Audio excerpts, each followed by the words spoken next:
And welcome back. I thought it was bronzer time because, well, Charlotte Tilbury has launched Airbrush bronzer, and when I did my live with Wayne, which I will link below, we were both talking about what made a great bronzer and what not to choose when choosing a bronzer, because there are some amazing products out there that are so beautiful and you will be tempted by them.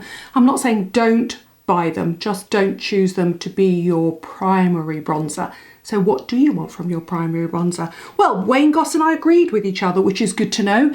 It should be matching your natural skin tone, i.e. the colour you go when you tan. So it can go from the lightest right through to the darkest shade, and it must, absolutely must, 100% be matte, because tans don't shimmer. That's not to say that there aren't some absolutely gorgeous products out there, perfect case in point, and I'm going to use this as an example of what not to use as a bronzer, because trust me, they make the best bronzers.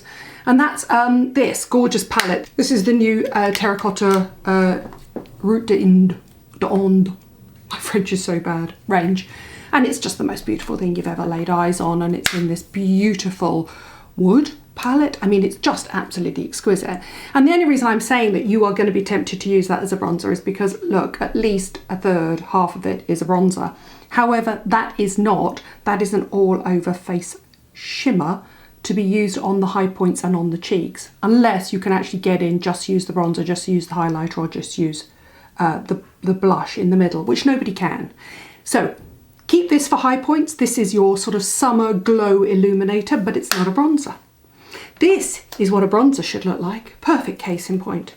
And when I said to Wayne, who makes the best bronzers, and he actually mentioned that he really liked the new Charlotte Tilbury Airbrush bronzer, I said, what about Guerlain Terracotta, the originals? Here we go.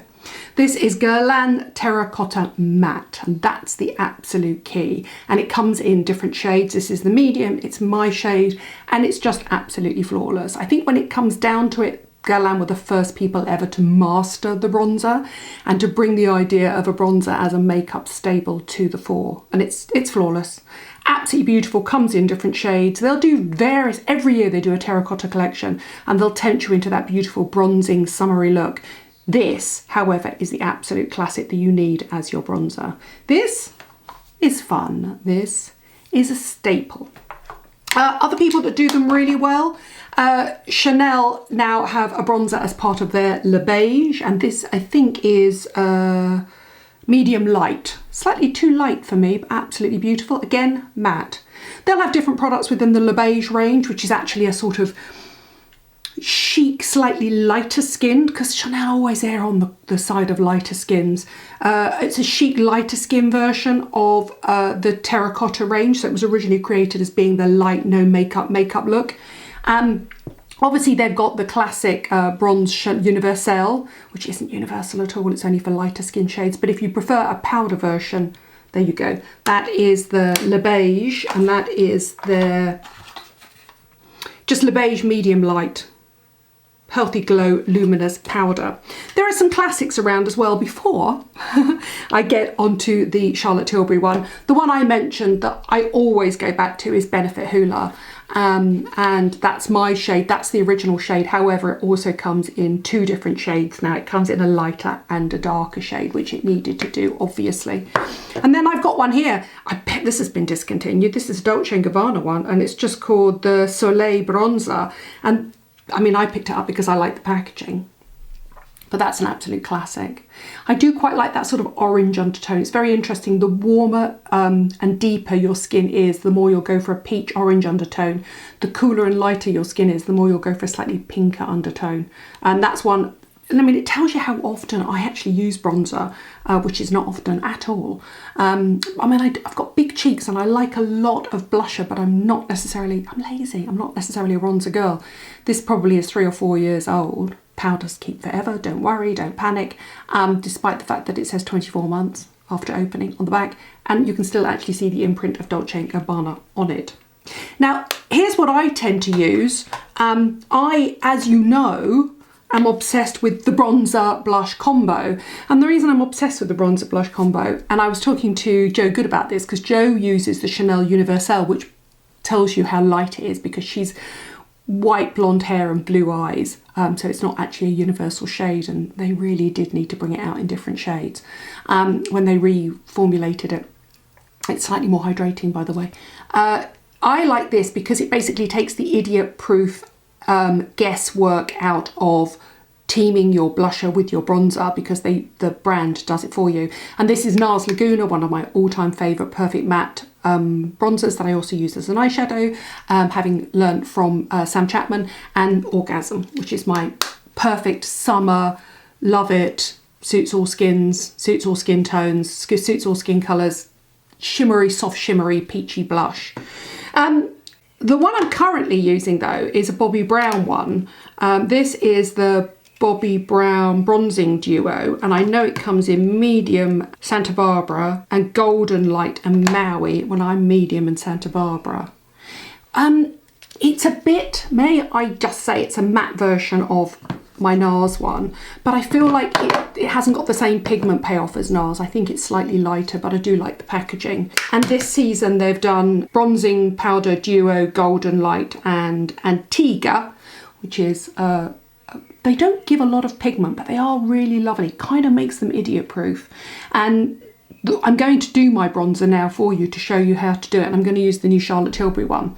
And the reason that this is good is because they're tonal. So if you start using your bronzer as a contour, as a bronzer, because a matte bronzer obviously can be used as a contour as well, as an eyeshadow, as an eyeliner, all those things, you will use them up at roughly the same time. Let's have a look at this actually, now I've said that. Yeah, I mean, actually, if anything, I've used the bronzer slightly more quickly than the blusher, but I do have a separate Orgasm blusher. So let's look at, so the Guerlain one, the Chanel one, and the Bobbi Brown Duo is new this year. But I'm going to unpackage medium, which is what Charlotte has sent me, in her new bronzer, and it's called Airbrush bronzer, and it is a whopping great big palette. I mean, that's a lot of bronzer that you get for your money. And let's see if they've chosen the right colour for me. I love that I said I'm going to do a tutorial with this. Yeah, it's fairly light. That's a good colour for me. As I said, the only criticism Wayne had of this, he loved it. He said it was a good colour payoff, nice and matte. The only criticism he said was that the lighter shade, which obviously I don't have because they wouldn't send it to me for obvious reasons, wasn't quite pink enough. But it does come in a range of shades to suit all people. And don't think for a second that black skins don't like bronzer or need bronzer, because I think it can just bring skin alive and give it a good glow, even a matte one. So let's show you how I would apply bronzer in a kind of idiot-proof way, because yes, as usual, I'm the idiot. I'm going to use, at that point, I'm going to use my glasses as a headband to show you. You could use my beloved Arden, which actually is sold out. You could use my beloved Arden mineral powder brush if you wanted to. I tend to go for a slightly looser, less dense brush when I'm applying bronzer. That's the IT Cosmetics Heavenly Luxe face brush. There's the Real Techniques one, that's a perfect one, that's the one I'll probably use. There's the original Real Techniques gold metal one. And then you've got the dual-ended hourglass one. But let's do this one because I know this one is still available. In fact, can I just say the nice thing about the Chanel one, not that you would use this, but it's okay for topping up on the go, is the Chanel one comes with a little brush. I mean, a beautiful quality brush as well. Don't Chanel just make absolutely the most chic, fabulous packaging in the history of packaging? They really do. Anyway, here's a perfect case in point. There's my Real Techniques brush, and it is the Real Techniques 400. And then this is what, I mean, you know how to do bronzer, but what I'm going to show you how to do is to make it as light and easy and as quick and as idiot-proof as possible, with a little bit of contouring thrown in for those with less than perfect necks. Here we go. So you basically swirl it in, and you can see it gets quite a lot of payoff straight away. And then I've already got blusher on, and the reason that blusher is important is because bronzer used, and I said this to Joe Good, bronzer used without blusher tends to look quite flat. So, oh my God, it's so hot today. Can I just say it's probably the hottest day of the year so far. So I'm hoping nothing's going to cling on to me. So I would go back over my blusher in big circular motions. Tap in again and down onto the neck. And this is where I actually do really like bronzer, because I don't tan my face and neck and chest at all. Sometimes it can look a little bit like it's a totally different colour to the rest of my body, and this is where bronzer can actually make you look a little bit more tanned. And then it actually does go all over the skin, and this is the advantage when you look at any of the tutorials that Charlotte's done with this. She has given it a soft focus finish, and it sort of gives it a slightly airbrush look. Now this is a very light colour payoff. I would also, at this point, which is completely naughty and the wrong thing to do, pinch the end of my brush, make a flatter brush, and just go directly in and around the brow there, because it's anywhere, the rule is anywhere that the sun hits your face. Hello, Yogi. Let me just take my magnifying mirror off there, and you can see what it's done, just having a look at one side of my face, is it's just made me look, that side is done obviously, it's made me look like I've spent the day in the sun, but without any sun damage. And it's essentially just added colour. You can add it down the nose as well. It's added colour to the high points of the face, but I've also used it to go down onto my cheek and to blend my chest and neck and to blend in. What you can do is just put a little bit, not even on the whole neck, just under there, and it sort of knocks back the wattle. Anyway, there you go. That's half my face done. Perfect colour for me. Nice demi-matte finish, soft focus. Might be slightly too matte for some people, but that's when you'd go back in afterwards and add some highlighter exactly where you'd want it. So for most people, the highlighter would then come here, here, down the nose, lips, end of the chin, whatever. Not me. I love a demi-matte look. All of you are beginning to come out the closet now and telling me how that when you get to a certain age, a demi-matte matte look is so much more flattering, and it really is. So there you go. Easy to use. Just on one side of my face. In fact, you can see it down on my neck. There you go. Without bronzer, with bronzer, without bronzer, with bronzer. Easy to do. It really is easy to do. Choose yourself. If you're in doubt, choose yourself, and you can't do it with your blusher brush, trust me. Choose yourself a nice loose brush like that.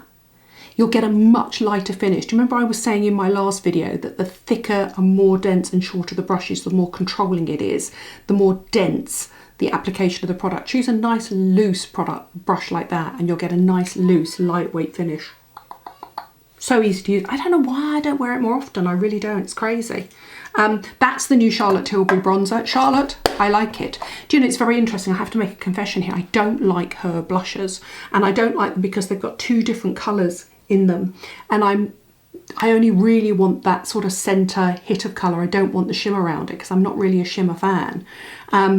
But that is really good. And I think what's really interesting is on the back, and obviously on her Instagram as well, she's done a lot of tutorials about where you put it here. So she said down either side of the neck, under the cheeks, and into the hairline. I do like down the nose as well, and I like under the eye bit there. You know, the thing about a nice matte bronzer like that is you can put it anywhere and there's no fear of it picking up any imperfections like my in and out eye bit that I don't like. I like that. Very nice indeed. However, on the other side, I'm just going to do the Guerlain one and show you what it looks like in terms of colour payoff, because that might not be enough of a colour payoff for some people. There you go. This is slightly darker. So let's choose a different brush. Let's choose the IT Cosmetics one. Swirl, tap, in case you're not sure how much, and this is the first time I've used this in ages, so I'm not sure how much pigment it's going to pay off onto my skin. And then you go back in over your blusher. I prefer to go back in over my blusher rather than apply blusher afterwards, because I already know what sort of pop I've got on my cheeks. So let's go back in over my forehead here. And down. Really similar colour. Really similar colour. Similar soft focus finish as well. I'm just going to go in there, pinch the brush again, go back in over the top. I guess in a way I don't know why I don't use bronzer more often, because it really is the idiot's proof. It really is an idiot-proof way of getting healthy skin. There you go. Tell me, what do you think? Better with bronzer or without? I do that jawline, which I'm not sure you're supposed to do, just because I don't like my jawline and my neck. There you go. Charlotte Tilbury on one side, Guerlain Terracotta Medium Light.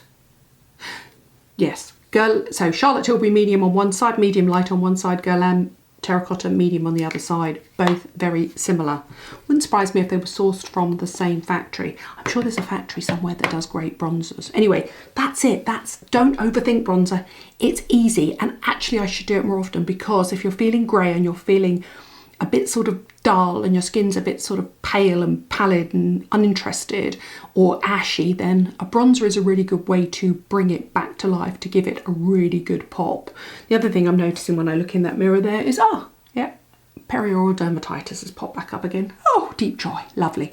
That's my guide to what is new and exciting in bronzers at the moment. I have to say, I highly recommend Charlotte Tilbury, Guerlain and Chanel Le Beige. However, if you're going to go for a classic, I would go for NARS Laguna or the Hoola. And if you want to know, this blusher, by the way, was that LANCOME ESPEIGLE FIGUE, which I've been going back to time and time again.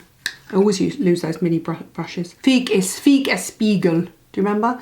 From when I last filmed with Joe. I really like it. It's a sort of classic warm red colour, so it suits my skin. But if in doubt, do go for a duo. Oh, that's incredibly light, too light for me. Go for one of the Bobbi Brown ones or the NARS ones where they've done the hard work for you. You know then you're going to get a tonal that they're not going to clash, and you know they're going to give the same colour pigment payoff, so you don't get either too much blush or too much bronzer. Anyway, that's my idiot guide to the new Charlotte Tilbury, Chanel, Guerlain terracotta bronzers. I like them all, and the idiot-proof, loose, not so dense, right-shaped brushes to apply them, so you don't get sort of, you know, go faster strikes, which is the last thing you want. Thank you for watching. Thank you for subscribing on Sunday Ceramides. Let's go back to some skincare basics. Just recently, a lot of people have created ceramide products, and I want to explain exactly why ceramides are important for all skin types and how they're absolutely key to repairing your barrier function. And that doesn't mean to say that they're not applicable for all skin types, because both oily and dry skin can have a damaged barrier function. Thanks for watching, thanks for subscribing, and I'll see you soon.